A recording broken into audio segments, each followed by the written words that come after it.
জুলহাসের মতো আল্ট্রালাইটের মাধ্যমে আকাশে উড়ার স্বপ্ন মানুষ আগেই বাস্তবায়ন করে রেখেছে। আল্ট্রালাইট বিমানের ইতিহাস শুরু হয় প্রায় 100 বছর আগ থেকেই। এর প্রথম ধারণা আসে 1920 সালে। 1920-এর দশকে ফরাসি ডিজাইনার হেনরি মিগনেট নিজ উদ্যোগে একটি আল্ট্রালাইট তৈরি করেন। এটি ছিল ছোট, হালকা, স্বল্প ব্যয়ে নির্মিত এবং সাধারণ মানুষের জন্য সহজলভ্য। যদিও প্রাথমিক ডিজাইনে কিছু সমস্যা ছিল, পরবর্তীতে তা উন্নত করা হয়। তার পুত্র আধুনিক সংস্করণ তৈরি করেন যা কৃষিকাজ ও সামুদ্রিক পরিবহনেও ব্যবহার করা হয়।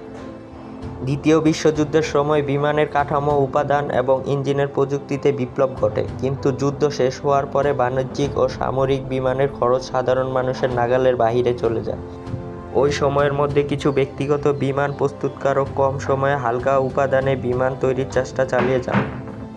বিশেষ করে হালকা কাঠ, অ্যালুমিনিয়াম ফ্রেম এবং তুলনামূলক দুর্বল ইঞ্জিনের সমন্বয়ে পরীক্ষামূলক বিমান তৈরি হতে থাকে।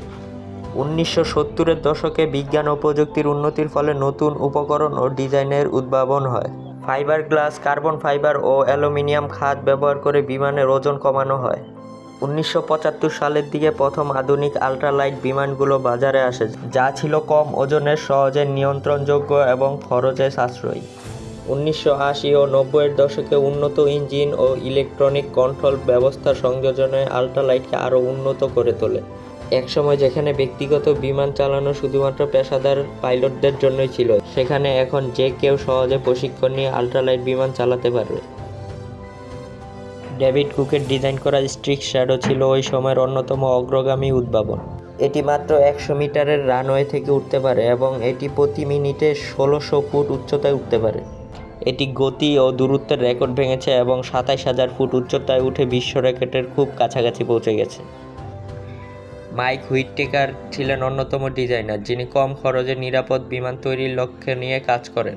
তার ডিজাইন করা বিমান সহজেই খোলা এবং সংরক্ষণ করা যেত, যা ব্যক্তিগত বিমান পরিচালককে আরও সহজ করে তুলেছে।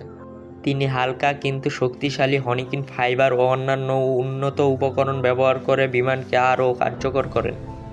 আজকের দিনে আল্ট্রালাইট প্লেনগুলো কোনো প্রকার লাইসেন্স ছাড়াই চালানো যায়। ধীরে ধীরে অনেকেই ব্যক্তিগতভাবে আল্ট্রালাইট প্লেনগুলো বানিয়ে নিজের স্বপ্নকে পূরণ করছে। এক সময় যেখানে উড়োজাহাজ কেবল ধনী ও প্রশিক্ষক পাইলটদের জন্যই ছিল, সেখানে এখন যে কেউ আকাশে উড়ার স্বপ্নকে পূরণ করতে পারে। এটি আমাদের বাংলাদেশের জুলহাস প্রমাণ করে দেখিয়ে গেল।